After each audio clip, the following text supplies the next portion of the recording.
논란이 됐던 긴급 재난지원금에 대한 어느 정도의 합의가 이루어지는 것 같습니다. 최영일 평론가와 함께 좀 더 자세히 얘기 나눠보겠습니다. 어서 오십시오. 안녕하세요. 예. 모든 국민에게냐 아니면 네. 소득 하위 70%에게 선별해서냐. 네. 결국 여당과 정부는 일단 합의가 어느 정도 된 것 같습니다. 맞습니다. 그 예. 직전까지는 이걸 삼각 딜레마 이렇게 불렀죠. 예. 오히려 정부와 야당이 70%만 주자. 그리고 이제 민주당인 여당은 이 지난 총선 기간에 국민들에게 약속을 했고 예. 기대가 생기지 않았느냐. 그 약속을 지켜야 한다. 100% 주자. 그래서 이게 묘하게 이제 꼬여 있는 상황이었는데요. 지금 그러다 보니까 야당 입장에서는 이걸 미루기가 아주 좋은 명분이 있었던 거죠. 예. 아니 당정 간에도 협의가 안 됐는데 야당 동의가 왜 우선이냐. 그래서 지금 이 우선 당정이 오늘 절충안을 냈습니다. 예. 물론 이제 조건부 전 국민 지급. 근데 여기서 조건부라는 건 뭐냐면요. 간단합니다. 여야가 합의하면 예. 정부는 받겠다. 자, 그래서 결국은 이제 10조 원이 좀 안 되던 2차 추경 예산 이 긴급 재난 지원금이 13조가 조금 넘는 이 금액으로 이제 증액이 될 수밖에 없는 상황이고요. 예. 그럼 이제 여야가 합의해야 되는데 야당의 심재철 원내대표는 자 당정이 그러면 안을 만들어 오면 우리는 그것을 받겠다라고 했다는 거죠. 예. 이인영 원내대표의 주장입니다. 그런데 이제 받아야 되는 상황이에요. 근데 야당에서 조금 다른 목소리가 나오고 있긴 한데 그게 이제 뭐 기부라고 하는 새로운 방식이 도입이 됐어요. 그런데 이제 그것은 제가 보기에는 이 중요한 문제는 아니고 지역적으로 국민의 참여를 좀 더 이끌어내서 마치 이제 IMF 때 우리가 근무기 운동하면서 국민적인 이제 이 국난 극복 열풍이 불었던 것을 예. 한번 캠페인으로 최소화해보자라고 하는 이제 아이디어고요. 핵심은 어쨌든 당정은 100%로 합의가 됐습니다. 예, 예. 기부라고 했던 그 안에 대해서 조금 더 자세히 이야기를 해보죠. 소득 하위 70%에 주겠다고 했다가 모든 국민에게 주겠다고 네. 하면 3조, 4조 원 정도 더 맞습니다. 필요하잖아요. 이걸 예. 이제 고소득자의 자발적인 기부를 통해서 충당하겠다는 계획인데요. 그러니까 고소득자가 지원금을 받지 않겠다고 하면 세액 네. 공제를 주겠다는 거잖아요. 그렇습니다. 잘 이루어질 거라고 보십니까? 그러니까 지금 두 가지입니다. 예. 사실은 이게 30% 증액해서 100%에게 주는데 이것도 이제 약간 국민 여론도 갑론을박이 있죠. 70%를 줄 때의 문제는 깔끔하게 그 선을 끊을 수 있겠느냐. 예. 건보료 기준인데 또 재산 기준도 있고 또 이제 과거에는 건보료가 높았지만 소득이 좋아서 당장 올해 들어와서 매출이 힘들어진 또 소상공인들은 어떻게 증빙하란 말이냐. 이런 이제 역차별 문제도 있었습니다. 왜냐하면 이제 상위 30%는 세금은 우리가 많이 내는데 예. 이럴 때는 우리는 왜 못 받느냐. 또 이런 예. 이제 불만이 나올 수 있다는 거죠. 100% 주더라도 어제까지 논의되던 게 뭐냐면 우선은 이게 70%를 깔끔하게 자르기가 어려우니 다 주고 예. 긴급에 초점을 맞춰서 내년 이제 세금을 거둘 때 상위 이제 이 소득이 높은 사람들에게는 어쨌든 이걸 다시 환수하겠다라는 계획이에요. 그럼 여기 이제 줬다 뺏는 거냐 또 이 얘기가 나오거든요. 그럼에도 불구하고 힘들 때는 어쨌든 저소득층 우선으로 정부는 방어할 수밖에 없습니다. 그래서 이제 그러다 보니까 결국은 한 가지 아이디어가 주는데 정부는 그것을 내가 굳이 필요 없습니다 하고 기부해 주세요. 필요한 데 써주세요 하면 세액 공제가 되고 내년도에 이제 또 뭐 환수 이야기는 필요 없게 되지 않겠습니까? 기부를 최대한 이제 많이 이끌어낸다면 캠페인이 필요한 겁니다. 이거는 강제 조항이 아니라 권고 예. 사항이고요. 자발적으로 참여해야 되는 거니까. 그래서 이만큼이 세이브가 되면 비용이 아껴지면 그 부분은 국채 발행분에서 빠질 수 있으니까 예. 정부는 한번 이제 근무후기 운동 같은 국난 극복 캠페인을 해보자라는 아이디어인데 야당은 실효성 있겠느냐 하면서 이제 그래서 아까 말씀드린 대로 이것은 주가 되긴 어렵습니다. 예. 하지만 일부 줄어들 수는 있겠죠. 뭔가 이제 조금 부유층들의 참여가 적극적으로 일어난다면 노블리스 오블리주의 한 단면이 될 수도 있겠다 싶습니다. 개개인한테 캠페인을 통해서 안 받는 걸로 하시겠습니까? 네. 그냥 국가의 헌납 어려운 사람들을 위해서 내주시는 걸로 하겠습니까? 네, 네. 이렇게 묻는 것이 효율적이 될지 글쎄 그냥 기업 단위로 야 우리 회사는 다들 그냥 뭐 하자 뭐 이렇게 네. 얘기하는 게 더 편할 것 같기도 하고요. 일단은 이거는 이제 이 긴급 재난 지원금이니까 예. 가구당으로 가니까 이제 개인들의 선택일 거고요. 지금 경기도가 하고 있습니다. 그러니까 이 경기도 100% 주잖아요. 예. 1인당 20만 원씩 주는데 기부 클릭이 있습니다. 그러니까 온라인 신청을 할 때 예. 나는 안 받을 테니 어려운데 도와주십시오 하는데 한 가지 보완점이 있어요. 기부 클릭하면 이 돈이 어디로 갔는지 확인이 안 돼요. 요즘에 예. 포털 같은 데서 민간으로 이제 마일리지나 포인트 기부하는 프로그램들이 상당히 많은데 뭐 아주 작은 마일리지 하나 클릭해도 자신이 선택할 수가 있어요. 이게 뭐 이제 어떤 빈민층의 어린이 교육으로 지원할 거냐, 장애인 지원할 거냐, 노인 지원할 거냐 다양하거든요. 그러니까 이런 옵션들을 좀 정교하게 만들면 자발적으로 나는 여기 기부하겠다라고 할 수 있는데 그냥 기부 버튼만 하나 있고 나면 사실은 누르고 나서 궁금할 수 있거든요. 그래서 이건 좀 정부가 기부 아이디어를 조금 더 적극적인 캠페인으로 활성화하려면 지금 민간에서 쓰고 있는 방식으로 NGO들이 쓰고 있는 방식으로 예. 조금은 정교한 프로그램이 필요하다는 이제 제언을 드리고 싶고요. 이게 긴급하게 이루어져야 되기 때문에 정부는 여러모로 바쁘겠죠. 예, 문제는 통합당입니다. 네. 긴급 재난지원금에 긴급에 초점을 맞춰서 안이 나왔는데요. 통합당이 받아들일 거라고 보십니까? 저는 이게 결국은 받아들여야 되지 않겠습니까? 예. 왜냐하면 국민 여론이 있고요. 이 총선의 결과, 뭐 압승, 참패 이것도 국민 여론의 선택이었던 거잖아요. 그렇다면은 통합당이 지금 내부 수습도 중요하지만 대선까지 1년 10개월 남았는데 이걸 계속 통합당이 거부하다 보면 이 긴급이라는 시간이 지나가 버리고요. 문제는 20대 국회가 얼마 남지 않았지 않습니까? 5월 말이면 이제 21대 국회에게 넘겨줘야 되는데 이 뭐 사상 최악의 국회로 불리는 20대 국회에서 이것마저 처리 못하면 야당이 협조하지 않았다. 당정은 어쨌든 합의를 이루지 않았느냐. 그럼 마지막에 여기에 동의하지 않은 것은 야당만 남게 되니까 국민 여론 압박에 또 밀리게 되는 거죠. 지금 한 가지 사례를 말씀드리면요. 독일의 경우가 정부는 선지급 후처리 해서 먼저 지급했는데요. 예술인, 소상공인, 영세 자영업자 똑같습니다. 어려운데 먼저 지원했고 그다음에 독일 의회가요. 3일 만에 추경을 처리했습니다. 예. 그러니까 이런 걸 본다면 지금 해외에도 비슷한 상황이잖아요. 팬데믹이니까 대한민국 국회는 이것을 뭐 일주일, 이주일 정부는 지금 그렇고. 시한을 5월 초부터 지급을 해서 예. 대통령 말씀은 5월 중순 전후에 지급하겠다. 그럼 지금 처리가 안 되면 말이죠. 야당이 발목 잡기가 더 두드러질 수밖에 없어서 저는 그렇죠. 하리라고 보는데 그렇다면은 밀고 당기는 걸 너무 오래 끌지 말자 이런 말씀도 드리고 싶습니다. 일단 정부가 빨리 추경안 고쳐가지고 다시 갖고 오고 네. 그러면 야당이 찍어주고 이렇게 해서 빨리 끝내야 되겠군요. 맞습니다. 예, 그런데 지켜봐야 할 게 통합당 내부가 좀 혼란스러운 모습이잖아요. 네네. 통합당 내부도 혼란스럽고 총선에서 황교안 전 대표가 국민 100%에게 주자, 50만 원씩 주자. 이때 산출한 건 23조가 들어가는 거였어요. 예. 그런데 이제 지금 와서 통합당이 좀 입장을 바꾼 건 뭐냐면 그 얘기를 한 건 맞는데 국채를 발행하지 말고 주자는 거다. 정부 예산에서 다른 예산들을 다 아껴서 예. 출연을 해서 만들어라. 100조 만들어라 이렇게 얘기한 거거든요. 그런데 지금 정부는 할 만큼 하고 있어요. 예. 2차 추경이 지금 이제 지자체 20% 빼고 지금 7조 6천억을 만들어야 되는데 예. 이 중에 절반 정도는 국채가 아니고 국방 예산 깎고요. 깎고. SOC 깎고. 지금 오늘 문제가 된 게 뭐냐면 공무원들의 연가 보상비도 보상비까지 깎겠다는 깎고. 거잖아요. 예. 여기서 그럼 질병관리본부 예산은 깎고 국회 예산 안 깎냐 이런 문제가 발생했는데 알겠습니다. 야당이 조금은 예. 전향적으로. 근데 이 야당이 필요할 이제 것 체제를 빨리 이제 정비를 해야 되는데 같습니다. 네.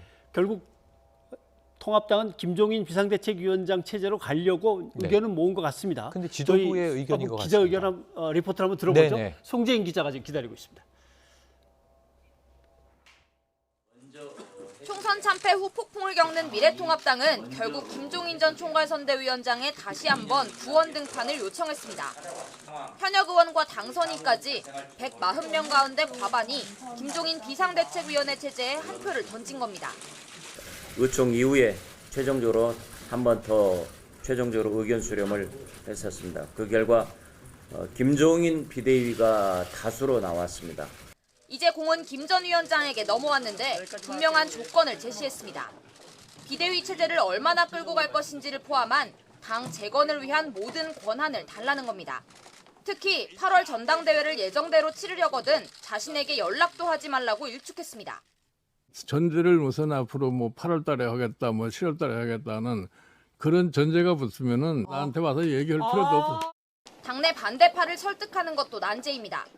정진석 의원은 낙선한 당대표 권한대행이 비대위 체제로 전환을 결정할 수 있느냐며 당선자 대회부터 빨리 열라고 촉구했습니다. 이번 총선에 불출마한 김영우 의원은 조선시대도 아니고 전권을 갖는 비대위원장이라는 발상 자체가 비민주적이라며 창피한 노릇이라고 비판했습니다. 이 모든 난관을 넘어간다고 해도 지역구 84석이라는 초라한 성적표에 책임이 있는 김 전 위원장에게 당의 재건을 맡기는 것이 맞는가에 대한 원론적 질문이 남습니다. 패장의 꼬리표를 단 채 당을 진두지휘할 수 있겠냐는 겁니다. 통합당의 변화가 모자랐다는 걸 인정합니다. 자세도 갖추지 못한 정당을 지지해달라고 요청한 것 매우 송구스럽게 생각합니다. 김종인 비대위가 들어서게 되면 한나라당부터 통합당까지 10년 사이 무려 8번째 비대위로 기록됩니다. 평균 15개월마다 한 번씩 비대위가 들어선 셈인데 그동안 성공적으로 당을 재건했던 기억 역시 많지 않은 상황에서 이번에는 통합당이 악순환의 고리를 끊어낼 수 있을지 주목됩니다. YTN 송재인입니다. 선거에서 직책이 총괄 선거대책위원장이니까 맞습니다. 모든 책임을 포괄적으로 지고 떠나야 되는 것 네네. 같은데 그렇죠? 형식상으로는. 근데 다시 돌아와서 과연 될까요? 이게 내부 의견이 많습니다. 뭐 정진석 의원이나 김영호 예. 의원이나 지금 반대파들도 있지만 예. 또 조금 전에 나온 이 소식을 보니까 조경태 최고위원 유일하게 21대 당선되지 않았습니까? 그렇죠. 예. 심재철 원내대표의 조금 전에 나온 발언에 문제 제기를 했는데 자, 지난밤 사이에 142명에게 전수 전화를 돌려서 돌렸어요. 의견을 예. 물었는데 예. 그건 두 가지였어요. 비대위 체제로 갈 거냐, 조기 전당대회 할 거냐. 근데 비대위 체제로 가자는 의견이 다수였다는 건 맞는데 예. 김종인 비대위가 다수는 아니다. 라는 게 조경태 의원의 얘기예요. 예. 그러니까 사실은 김종인이라는 이 인물을 비대위원장으로 모시는 거에 대해서 찬반 경론이 많습니다. 내부의 반대도 있지만 아까 이 나온 대로 지금 뭐 조선시대 상황이냐 이런 얘기도 있고요. 예. 근데 전 이 김종인 이 지금 예비 비대위원장 후보의 이야기도 일리는 있습니다. 예를 들면 7월이나 8월에 전당대회를 해서 당대표를 뽑는 데까지가 비대위의 역할인데 예. 그럼 앞으로 2달 내지 3달 관리형 비대위원장을 해달라는 거거든요. 그렇죠. 내가 비대위원장을 맡으면 당의 체질을 완전히 뒤집어 엎고 보수 재건의 기틀을 닫겠다라는 이제 의지예요. 그게 필요한 건 맞아요. 근데 2-3달 동안은 못 하겠죠. 예. 그 연말까지 임기를 보장하라는 얘기도 나왔었고 오늘 얘기는 더 무섭습니다. 대선 준비까지를 내가 마무리해야 된다. 예. 그러면 비대위원장을 맡겠다는 거예요. 그러면 이게 1년 걸릴지 1년 10개월 걸릴지 모릅니다. 그러니까 비대위 체제가 길어질 수도 있는 거죠. 그럼 이게 참 그 전권을 주고 또 딸려가려는 입장에서도 불안하지 않겠습니까? 예. 그래서 이게 굉장히 교차하는 대목이 많은데 제가 보기에는 김종인 비대위원장이 들어서기까지는 상당히 많은 걸 양보해야 될 것 같고요. 이 기싸움이 쉽진 않아 보입니다. 예, 그렇다면 들어서면 네. 당이 수습이 될까요? 왜냐하면 황교안 전 대표가 사퇴를 하기는 했지만 김종인 네. 전 위원장은 총선 참패의 책임이 또 없다고 할 수 없을 맞습니다. 것 같거든요. 그것도 반대 이론 논리입니다. 예. 아니, 이번 저 총선에서 참패한 것에 절반의 책임이 총괄 선대위 위원장에게 있는 거 아니냐? 예. 그럼 아까 말씀하신 대로 조용히 떠나야 될 판에 황교안 전 대표는 사퇴를 했는데 말이죠. 왜 다시 와서 비대위를 맡겠다는 거냐? 어느 정도까지 하겠다는 거냐? 이런 이제 반론들이 있습니다. 그런데 문제 그럼에도 불구하고 다른 대안이 뾰족하지 않으니까 예. 당 지도부는 급하게 수습하고 싶은 마음이 이제 있는 건데요. 제가 보기에는 이 김종인 위원장이 비대위를 맡고 들어온다면 이 구조조정 본부장 역할이거든요. 일반 기업이 완전히 예. 리노베이션을 할 때 그럼 처음에 요구하는 게 뭔지 아십니까? 예. 일괄 사표를 받는 겁니다. 그럼 예. 반발하면 날려버리는 거죠. 그러면 나가세요. 그럼 나가세요. 그래서 반발하는 반대 세력들은 다 제거하고 그다음에 남은 사람들을 중심으로 해서 당을 재건하려고 하는 거죠. 이 정도의 정권을 달라는 요구입니다. 그러니까 사실은 이제 반발이 오래 가서는 비대위 체제가 계속 또 흔들리겠죠. 이건 김병준 비대위 때도 봤고 과거에 임명진 비대위 때도 봤고 예. 그리고 이제 비대위원장은 아니었지만 전원책 변호사가 또 이제 혁신위원장을 맡았을 때도 봤고 예. 이런 과정에서 한 번도 제대로 성공한 적이 없는 게 내부 반대파들의 흔들기였거든요. 그걸 뻔히 아는 김종인 이제 위원장이 비대위를 만난다면 상당히 강도 높은 조건을 걸게 될 것이다 이렇게 봅니다. 네. 그러면 여기서 과거 미래통합당의 비상대책위원장을 실제로 맡으셨던 분을 잠깐 연결해 보겠습니다. 지금 임명진 목사께서 전화로 연결돼 있는데 목사님 안녕하십니까? 네, 안녕하십니까? 네. 네. 뭐 시간이 많지 않아서 두 가지를 먼저 여쭤봐야 될 것 같습니다. 네. 김종인 위원장을 다시 부르기로 한 결정이 잘한 결정이냐? 두 번째는 김종인 위원장이 가는 게 잘하는 거냐, 안 가는 게 잘하는 거냐? 어떻게 보십니까? 네. 저는 뭐 김종인 위원장이 가는 게 좋으냐, 안 가는 게 좋으냐, 잘한 결정이냐 아니냐라는 걸 얘기하기 전에 예.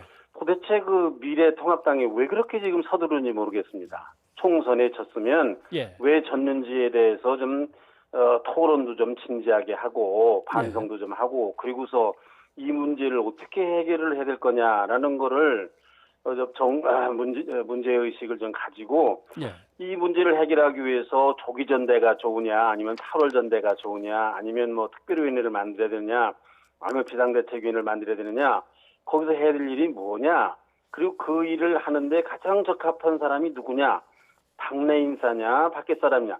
아니, 예. 이런 것부터 먼저 좀 정한 다음에 김종인 위원장을 모시든지 안 하든지 그래야지. 예. 지금 김종인 위원장님으로 결정을 했다고는 하는데 또 당내에서도 만만치 않은 반대 의견이 있는 것 같습니다. 그럼 너무도 당연한 일이죠. 예를 들면 엊그제까지 어떻든지 간에 뭐 짧은 기간이지만 그 총선을 지휘하셨던 분인데 이분이 지금 또 뭘 맡는다. 이거에 대해서 이견을 가진 사람들이 있지 않겠습니까? 예. 김종인 위원장님이 지금 나라의 어른이신데 원로신데 지금 된다 안 된다. 아니 지금 미래통합당이 뭔데 그런 무례한 일을 그분에게 하는지 참 저는 잘 모르겠습니다. 그리고 저는 근본적으로 예. 비상대책위원회 안 된다고 생각합니다. 아니 하더라도 외부에서 누구 데려오는 일은 안 된다. 아니 임명진 비대위, 김희옥 비대위, 김병진 비대위 다 실패했다면서요. 왜 그런 일을 또 합니까? 사람이라는 게 다 무슨 한계가 있는 거고 물론 김 위원장님이 뭐 저보다야 훨씬 훌륭하신 분이기는 하지만 그러나 그게 참 외부에서 들어와서 당을 추스린다는 게 한계가 있는 거 아니겠습니까? 네. 알겠습니다. 사실은 예. 김 위원장님도 그거 하고 싶었겠습니까? 나라 위해서 하는 일이죠. 뭐 예. 미래통합당이 뭐 이뻐서 그러겠어요? 그래도 나라에 야당다운 야당이 하나 있어야 된다. 예. 나라 위해서 지금 살신성인하시려고 하는 그런 일인데 저는 그 나라의 그 원로를 그렇게 이유를 하는 것은 마땅치 않다. 먼저 그 전에 해야 될 일이 있다. 그리고 예. 장중하게 모시게 되면 모셔야 된다. 이렇게 생각합니다. 그러면 실제로 새누리당 비상대책위원장도 맡으셨고 자유한국당 비상대책위원장도 맡으셨었고 두 번 비상대책위원장을 맡아 하셨죠? 네, 두 번째는 제가 스스로 했습니다. 예. 네.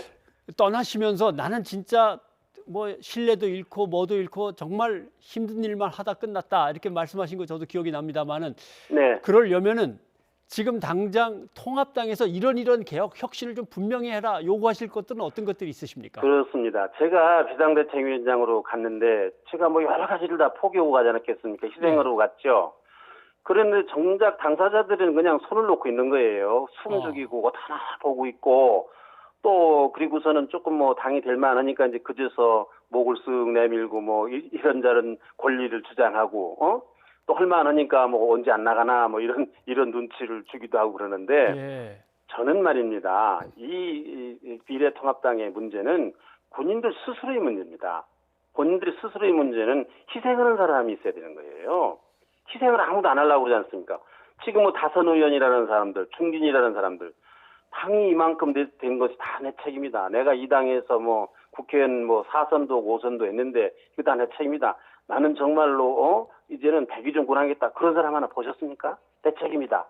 그런 사람 없잖아요, 지금. 예. 다 무슨 뭐 당권 욕심이 있는 것처럼 생각이 들고 뭐 이러잖아요, 지금. 그러니까 지금 우리 미래통합당에서 꼭 해야 될 일은 희생하는 사람이 나와야 됩니다. 예. 다시 말하면 국민들을 감동하는 사람이 나와야 되는 거예요. 특별히 다선, 중진, 영남권은 뭐 미래통합당 공천만 받으면은 쉽게 그 국회의원 뭐 4선, 5선 한 사람들 아닙니까? 이 사람들 이제는 희생을 해야죠. 당을 위해서. 당을 위해서 그만큼 혜택을 받았으면.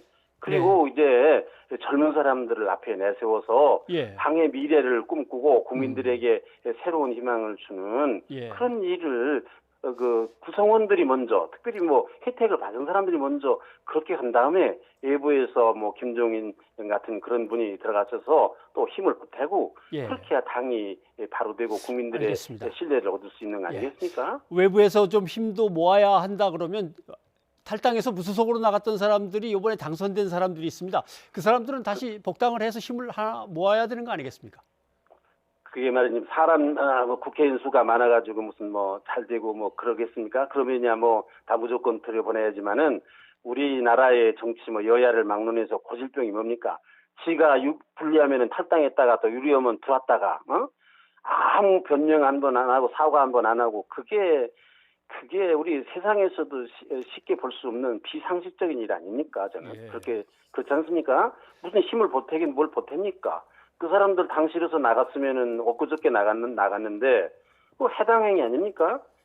미래통합당에서 공천한 사람들 떨어뜨리고 당선된 사람들 아니에요? 그런 사람들이 왜 또 당에 들어옵니까? 나간 사람들이. 저는 그거는 정치도 이제는 원칙의 문제라고 생각을 합니다. 원칙. 예, 알겠습니다. 예, 오늘 도움 말씀 고맙습니다. 네, 감사합니다. 네, 자유한국당 비대위원장을 지내셨던 임명진 목사의 네. 말씀이셨습니다. 어떻게 들으셨습니까? 아유, 뭐 그냥 한 말씀 한 말씀이 예. 경험에서 우러나는 그래요? 말씀이기 때문에 미래도 지금 예측하고 계시고요. 과거의 문제도 짚었는데 저도 딱 한 가지는 왜 내부 토론이 없을까?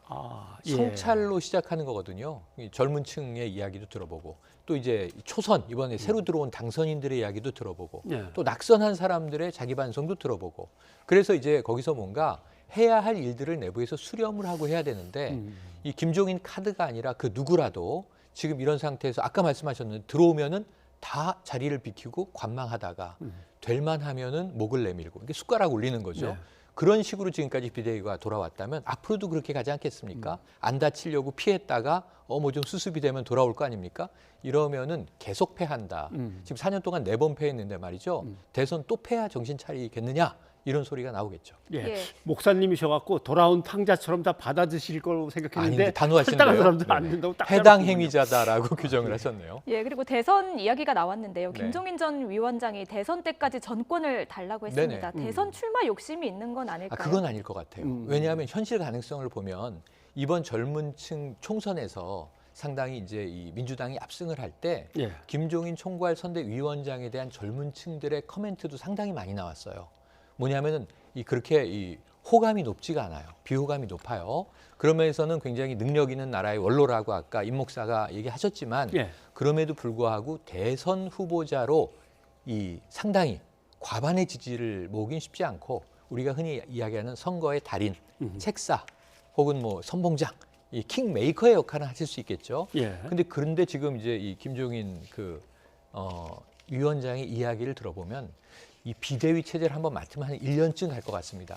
당의 체질이 뭐 한두 달에 고쳐지겠습니까? 그렇죠. 예. 그럼 처절하게 이제 개혁하겠다는 또 아주 이 무서운 도끼를 품고 계신 것 같거든요. 이게 지금 통합당 내부에서도 좀 우려하는 대목일 것 같고요. 상당한 파란이 있을 것 같습니다. 지도부가 이러한 걸 기대하고 맡긴다면 정말 황골탈퇴의 각오를 한 걸지 모르겠지만 김종인 카드를 영입하는 순간 비대위 체제는 2-3달로는 안 된다. 관리형 비대위원장이 아니고 완전히 뼈와 살을 뜯어 고치는 정도의 각오를 해야 될 것이다. 근데 예. 사실은 그걸 내부에서 못하기 때문에 외부에 달인을 모시는 거잖아요. 그렇죠. 예. 그럼 그거는 각오하고 맡겨야 되는 거 아닌가 싶습니다. 예, 통합당이 어떤 모습으로 변할지 한번 지켜보도록 네. 하고요. 또 통합당을 둘러싼 논란이 하나 더 있습니다. 보수 유튜버들을 중심으로 사전투표 조작 네, 의혹이 네. 제기되고 있는데요. 또 재검표 요구도 나왔습니다. 이현아 네. 기자의 설명 듣고 이야기 이어가도록 하겠습니다. 네, 총선이 끝난 뒤에도 일부 보수 유튜버를 중심으로 해서요. 사전투표 조작 의혹이 제기되고 있습니다. 오늘은 낙선한 미래통합당 민경우 의원이 기자회견까지 열고 논란에 불을 붙였습니다. 부정선거 의심 정황이 있다며 증거 보전 신청과 재검표를 추진하겠다라고 말을 했는데요. 직접 들어보시겠습니다. 투표함 보존 신청을 한 것은 그 재검표를 위한 사전 조치입니다. 수개표 하나하나 이제 손으로 개표를 한다면 논란들도 다 잠재울 수 있습니다. 네, 민 의원은 당 차원에서도 지원을 해줄 것이다 이렇게 주장했습니다. 하지만 정작 미래통합당 내부에서조차 납득하기 어렵다, 터무니없다는 반응이 쏟아지고 있습니다. 통합당 하태경 의원은요, 총선 참패했다고 그보다 더한 투표 조작 괴담을 제기하고 있는데 이는 총선 민심에 불복하는 자멸의 길을 가자는 것이라고 비판을 했고요. 정진석 의원도 사전투표 조작설은 정도, 즉 올바른 길이 아니라고 일침을 가했습니다. 사전투표 조작 의혹을 놓고 보수 농객과 공방을 벌이기도 했던 이준석 최고위원은 아예 내일 공개 토론까지 벌이기로 했습니다. 이 최고위원은 본투표에서 이기고 사전투표에서 낙선한 본인이 보기에도 문제가 없는데 왜 이런 소동을 피우는지 이해하기 힘들다고 지적을 했습니다.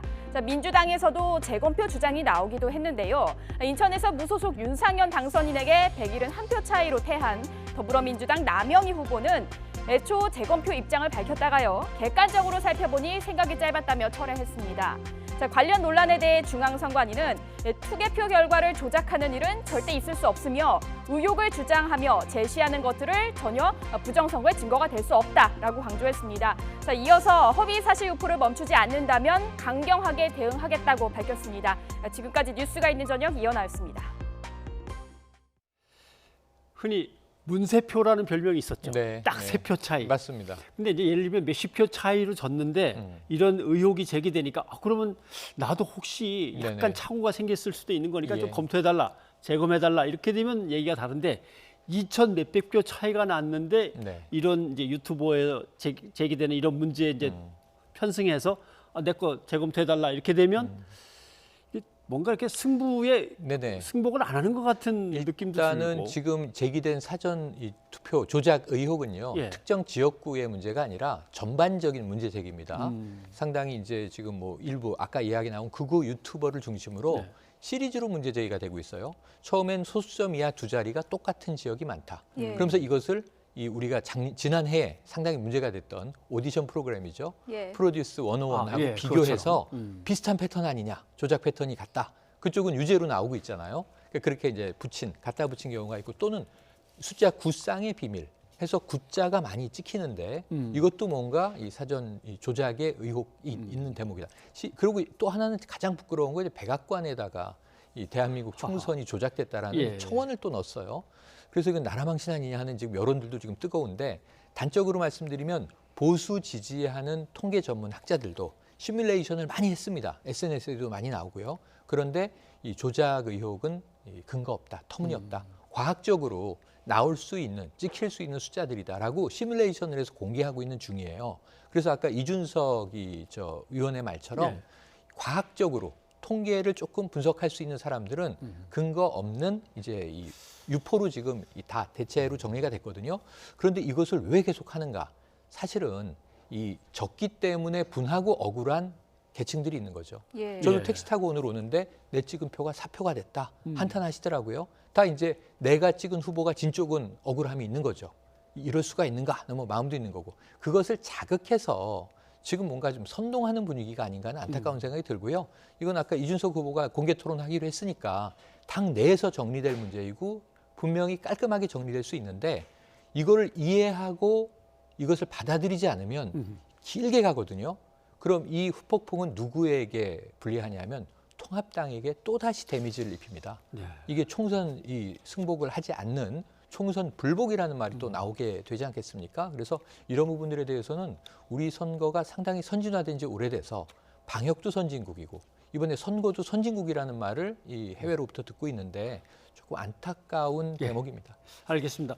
아무튼 이건 국가가 치른 총선에 대해서 이런 얘기들을 근거 없이 계속한다는 거는 국가의 네. 위신하고 상당히 관련이 아마 있어서 선관위도 고발할 예, 가능성이 선관위가 높습니다. 고발할 가능성이 있겠군요.